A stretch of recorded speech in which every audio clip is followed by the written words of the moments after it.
Mike Sando, senior NFL writer for The Athletic. Boy, I got to look at all of these pages here. I got my quarterback rankings, NFL quarterback tiers. So I think we have 1 through 4. And we thought, well, Mike, go through the process here. What's the rationale for how you rank these quarterbacks? So really about 10 years ago is when this project started. And it was really just me learning from people in the league how they evaluate them once they're in the league. And so, if you're a tier 1 quarterback, you can probably win without as much help as a tier 2, 3, 4 quarterback. So Patrick Mahomes is the ultimate, right? I mean, they've been mid or bad on defense. They've been all over the place on special teams. They trade Tyreek Hill. They don't have a great run game. Shoot, Mahomes has a high ankle sprain. He still puts it on his back, wins the whole thing. That's the ultimate measure of being able to do it with less help. Whereas I think if you get down into tier 3, Kirk Cousins has been in there a lot, or Andy Dalton was, or Jimmy G, you feel like your team has a chance, but a lot of things got to be right. You maybe we're a top 5 defense. And if you're worse than that at a quarterback, we're talking 2000 Ravens defense, to really do it. So that's really the lens that we're looking at them through. And so if you look at tier 1, it's Mahomes, unanimous, and then Burrow and Josh Allen, Aaron Rodgers, and Justin Herbert. You take a guy like Justin Herbert, not a lot of team success, but they're a bottom 5 team on defense and special teams. They have no run game, and they have a winning record. Probably has something to do with the quarterback.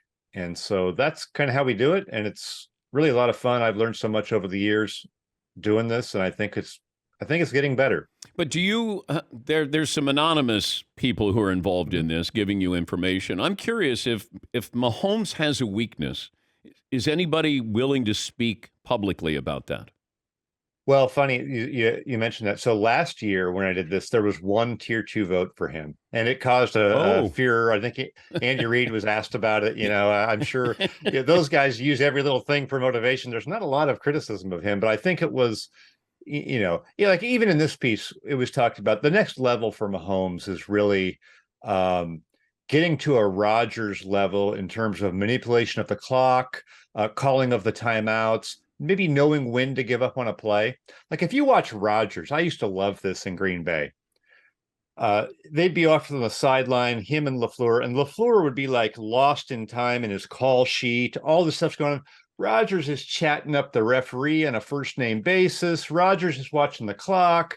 They get it down, and then Rodgers is the one to do it, right? Well, he runs everything. He's winking at Luke Kuechly before the play or whoever. He's in charge of absolutely every aspect. And so I think as you get more experience, a guy like Mahomes will even get better in those areas. Well, I'm also wondering about like Jordan Love. To me, it's kind of incomplete. So how do you rank somebody who really hasn't given us much?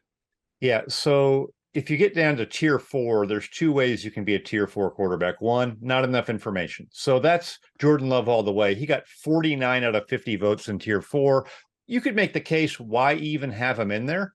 Well, he's a starting quarterback for the Green Bay Packers. He's played a game or 2, and we put in some comments what people's impressions are of him. But for the most part, he's just going to be a tier 4 quarterback this year. And Mahomes started out as 1 too. Remember when Mahomes had 1 start, people loved him, but we're not really evaluating Love in the same way as the others. So next year, Love hopefully will have started a full season, and we'll have a little bit of a clearer picture. So yes, very much tier 4 is going to be Jordan Love, Kenny Pickett, Desmond Ridder, Sam Howell. I mean, how the heck could we have any sort of an eval on them? We're not saying they're bad because they're down in tier 4. We're just saying we don't know.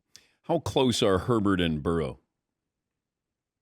Well, Burrow rocketed past all those guys. So Burrow was 49 out of 50 votes in tier 1, and Herbert was 29 out of 50 in tier 1. So, the lack of team success for the Chargers, and then specifically blowing that lead. I asked a couple of these guys, there's 8 GMs, there's 10 head coaches, there's 15 coordinators, 10 other executives, a few other coaches.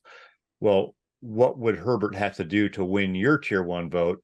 And the answer was really, hey, make one play You're up 27-0. You got to make a play Yeah. to win that game. You can't lose that game. Conversely, on the other side, Trevor Lawrence came back from 17 on Dallas, comes back 27 on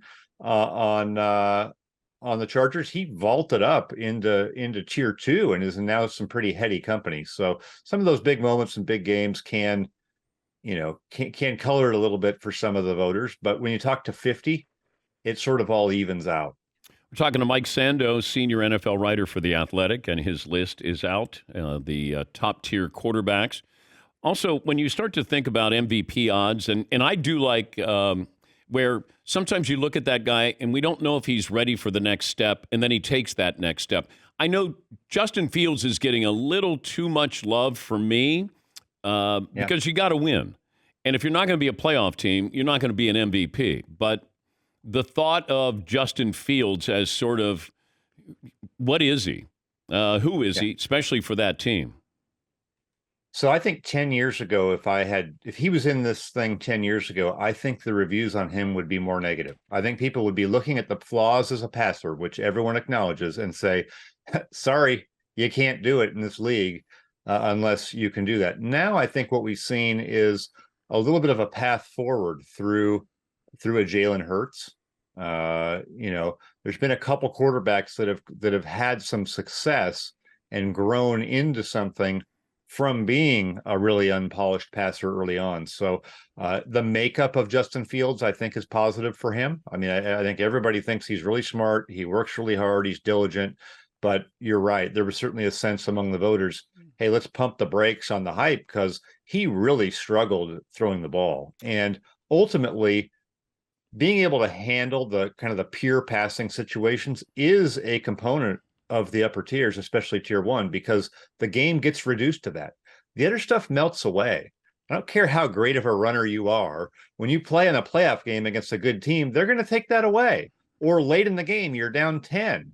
You're going to have to throw the ball from this spot in the pocket. And so his ascension is going to depend on that. And he hasn't shown he can do that. Why is there the fascination with Dak Prescott that the national media has? To me, so Dak's been in this, 5 or 6 years. He's just been like the same every year. I mean, for the most part, he might have started out as tier 3. And I think Dallas is part of it. And then there's, the last couple of years, they've had a good defense and they haven't pushed far in the playoffs, but their record's good. I think the playoff stuff But you were just talking, Mike, about in the moment, can you make a play? That's what the playoffs comes down to, especially at that position. And Dak has not made that play. Yep, he has not elevated them when they've needed to. And it is a small sample size, but you've got to do it. Now, you lose to the 49ers. I mean, that's a tough defense. So, but I think he has a hole or two in his game, and that's why he doesn't go higher. There was a time a couple of years ago, I thought he was going to make that jump. Didn't he might have been before that injury. It just seemed like he was close, and he just hasn't done it for whatever reason. So I think he clearly needs more around him than some of the other guys that are higher than him. How do you look at rookies? We don't even put him in here because I think the evaluation and projection from college to the pros is such a crapshoot. And I don't mean that disrespectfully to people who know how to evaluate and all that, but you can get opinions all over the map. I leave them out because when you talk to 50 people in the league, there's a ton of them who didn't even look at the rookies. Their team wasn't going to take them. They're not even familiar with them. A lot of the coaches in particular. So I think you have to have played in the NFL to be evaluated for this. Give me what Aaron Rodgers doesn't do well now that he used to do well, and what the Jets are going to get at that position. He's probably a little less dynamic with his legs and ability to escape. I think that's probably the one thing. I think everything else he can still do. One of the interesting things about the little nuggets that was in there to me that I hadn't thought of was he's playing 14 games on turf this year. He played 4 last year. So when you think about Aaron Rodgers, and when you think about him getting hurt, you think kind of calf injuries, lower leg, maybe getting slammed down on the turf in Minnesota, those types of plays. And he's going to be 40 this year. So the wear and tear of that surface in that division, and just to be able to hold up with maybe some uncertainty at the tackle position, a new system, maybe some breakdowns, not everyone on the exact same page. That would be my concern, is just the whole season and still being good in the playoffs. Because when he is healthy, I think he's still elite tier one. I think he can do everything. I'll leave you with this. Steve Young was with us last week, and he said that this would be the era for him if he was playing now, because you got to take advantage of these yards. You got to run. You have to have that ability. He said the days of Dan Marino and Peyton Manning are over. Yeah, we won't have quarterbacks like that in the future.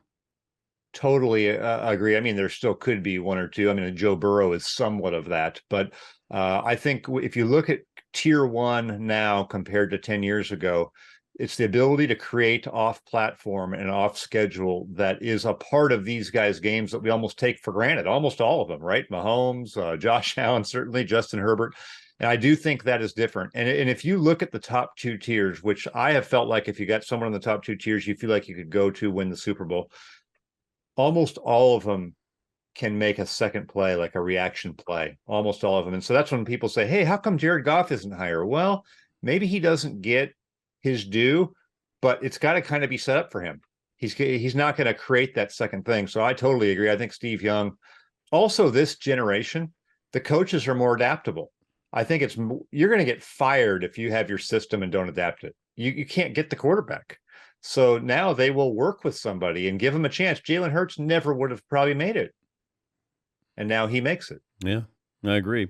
Also, where you go, it almost is beneficial for a quarterback to go later because he'll go to a better team. Because I've said this before, Patrick Mahomes was in Chicago, he'd be a curiosity. If Jalen Hurts played for the Bears, he'd be a curiosity. They play for really good teams. And then when you add something to those really good teams, that's where you get magic. Yeah, having the time does help, but the coaches are such an important part. I mentioned Goff a minute ago. Think about from Jeff Fisher to Sean McVay and now Ben Johnson, or think of guys that are with Kyle Shanahan. It makes such a huge difference in their ability to not have to do it all. Maybe you even have a plan for him in Kansas City where Mahomes sits behind an ultimate pro and Alex Smith. Yeah. That's the sort of thing that so many of these guys flame out because it just doesn't work out for them and they never really have a chance. Great stuff, Mike. We appreciate your time. Have fun this upcoming season. Thank you. Thanks, Dan. That's Mike Sando, senior NFL writer for The Athletic.